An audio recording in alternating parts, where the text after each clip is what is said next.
Physiology Case Scenarios Cardiovascular Series Part 5. 1. Which of the following figures A to D best illustrates the relationship between the blood flow and the mean arterial pressure in a vascular bed that demonstrate autoregulation of blood flow? So there are four figures A, B, C, D. You have to choose which diagram describe the autoregulation the best. The answer is C. You can see in a wide range of mean arterial pressure, the blood flow is constant. That is what is called as the autoregulation. Autoregulation is the ability of an organ to maintain the blood flow constant in spite of variations in the mean arterial pressure. The flat portion, figure C, you can see that autoregulation. The variations in the blood flow cause changes in its function. Renal vascular blood shows autoregulation. Cerebral blood flow shows autoregulation. In fact, autoregulation is seen in many organs: coronary bed, vascular bed, skeletal muscle blood flow. In kidney, it is more important to maintain homeostasis. What is the cause of this? The cause of or the basis of autoregulation is the concomitant change in the vascular resistance when the mean arterial pressure rises. The blood flow is equal to the mean arterial pressure divided by the peripheral resistance. So to keep the blood flow constant when the mean arterial pressure changes, there should be a concomitant change in the vascular resistance. So that is the basis. So this autoregulation is achieved by many factors. Myogenic mechanism. In the kidney, it also involves a juxtaglomerular apparatus. 2. The procedure for measuring cardiac output using Fick principle involves measuring oxygen uptake by the lungs and measuring the arteriovenous oxygen difference. Because of the difference in the oxygen content of the blood emerging from different organs, which of the following is the best source of mixed venous blood for this measurement? The Fick's principle says that the blood flow to an organ is equal to the amount of substance taken up or given up by that organ divided by the arteriovenous difference in the oxygen content. To measure the oxygen uptake, there is a method. To measure the arteriovenous oxygen difference, there is a method. So you take the arterial oxygen content and the venous oxygen content and take the difference.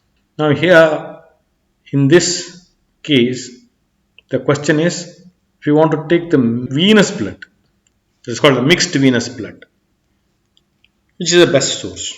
You want to take a venous blood which is fully mixed, not from one organ. Where is the best venous blood obtained from? Is it interjugular vein? Is it pulmonary vein? Is it cephalic vein? None of the above. The best venous blood comes from the pulmonary artery. So the answer is not there. The pulmonary artery blood is a site to obtain a sample of mixed venous blood where the PO2 is 40, oxygen content 15 ml.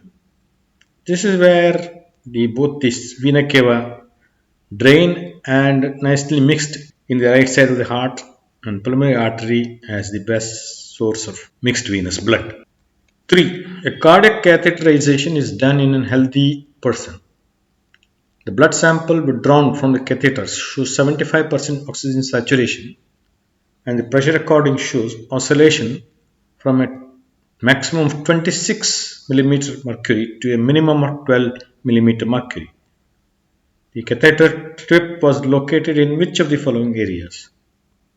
Cardiac catheterization is done for measuring cardiac output to take blood sample from the pulmonary artery, as in the previous case. Now a catheter is somewhere and it is showing 75% oxygen saturation, and the pressure recording is 26 maximum, 12 minimum. So this oscillation of pressure is seen in which vascular sites?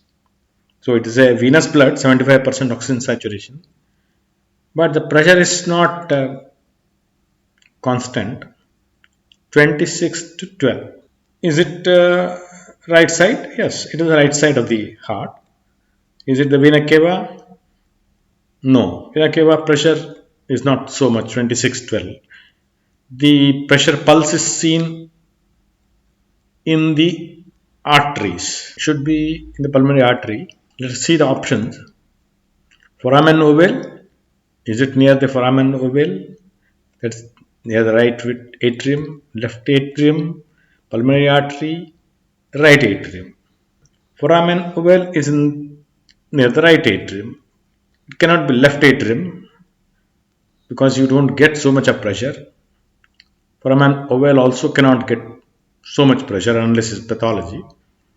And there will be no pulse like this. Pressure pulse should be in the pulmonary artery. It cannot be right atrium again.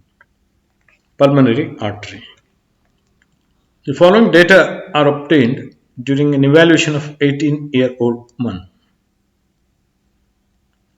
You can see the blood pressure on one side, oxygen saturation other side. The pressure is given, oxygen saturation is given. Right atrium 7 pressure, all in millimeter mercury, saturation 90%. Right ventricle 35 by 4 pressure pulse, 90% oxygen saturation. Pulmonary artery 35 by 10 oxygen saturation 90%. Left atrium 7 95% saturation. Left ventricle 110 by 2 95% saturation. Aorta 110 by 75 95% saturation. Question is, which of the following explains the observed abnormalities? So there's obviously an abnormality. It says there is abnormality. What is abnormality? Is the pressure alright? Let us see. Right atrium looks okay, 7, maybe slightly raised. Right ventricle 35 by 4, okay. Pulmonary artery 35 by 10, we have seen in the previous case. Left atrium, okay. Left ventricle 100 by 10 by 2, okay. Aorta 110 by 75. All pressure seems to be alright on the left side. The right side, we'll start from aorta 95, correct. Left ventricle 95, correct. Left atrium 7, because all arterial blood. Arterial blood saturation is 95 to 97, yes. Pulmonary artery saturation, we have seen 75%. It is 90 here. Right ventricle 90, so it's high. Right atrium high. So all these 90 should have been 75%. So what is the explanation for this abnormality? Let's see the options. Right to left shunt across the patent ductus arteriosus. Left to right shunting of blood across the foramen ovale. Mitral valve stenosis and high pressure in pulmonary vasculature. Aortic valve regurgitation causing high left ventricular and end-diastolic pressure. There must be a admixture of blood to the right side from left. So left to right shunting across the foramen ovale must be the answer.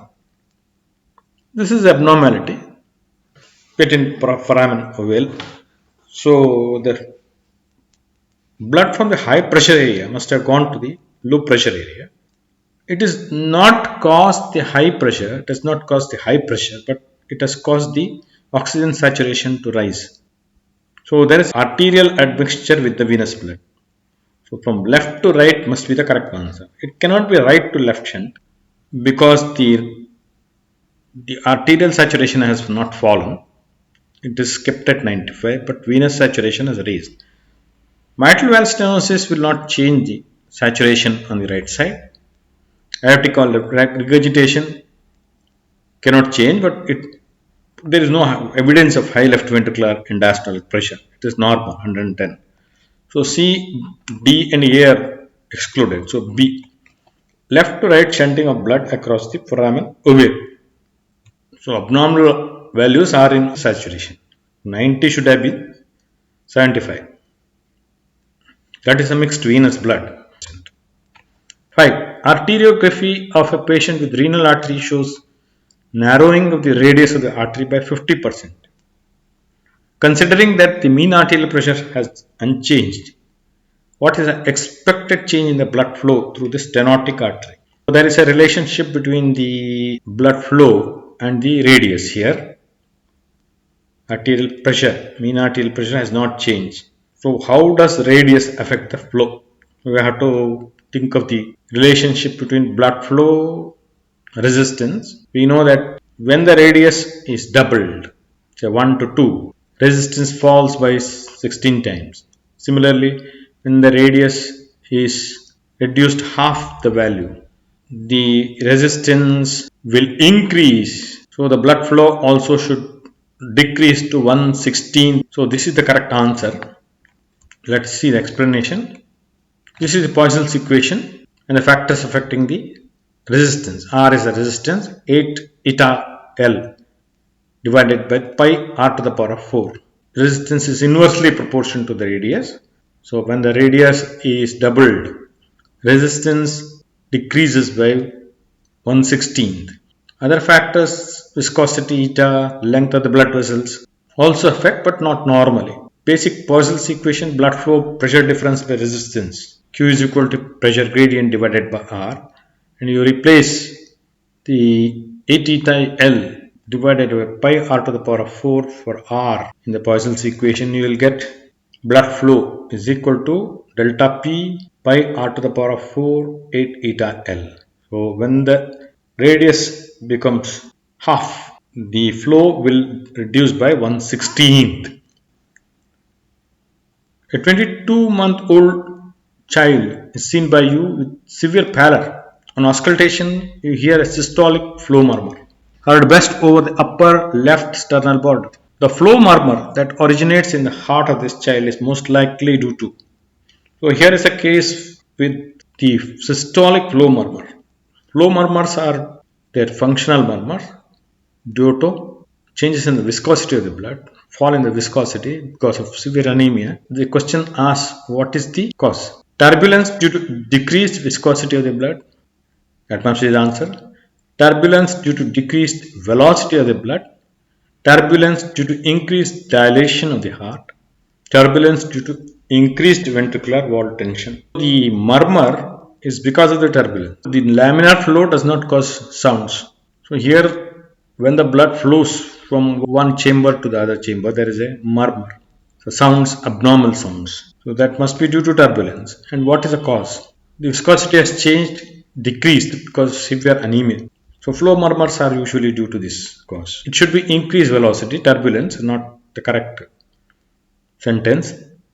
So increased velocity should cause turbulence, but there is no evidence of change in the velocity. Dilation of heart, not the correct answer. Increased ventricular wall tension also does not cause turbulence. The pattern of turbulent flow with eddy currents is shown on the top diagram. The diagram below, laminar flow. And the normal blood flow is laminar or streamlined, where blood flows in several parallel lamina as shown in the diagram. Turbulent flow occurs when velocity is very high, V, or when the viscosity is very low, and severe anemia in this case, or when the blood vessel diameter is very large. So it is explained by what is called as Reynolds number. Reynolds number gives a probability of turbulence in a blood vessel. So it's rho dV divided by viscosity. So here is viscosity. More the viscosity, less will be the chances of turbulence. Less the viscosity, more will be the chances of turbulence. That is, the greater will be the Reynolds number. That is what is the case here. Because of anemia, eta, the denominator value is low. Reynolds number is greater. That is the cause of turbulence.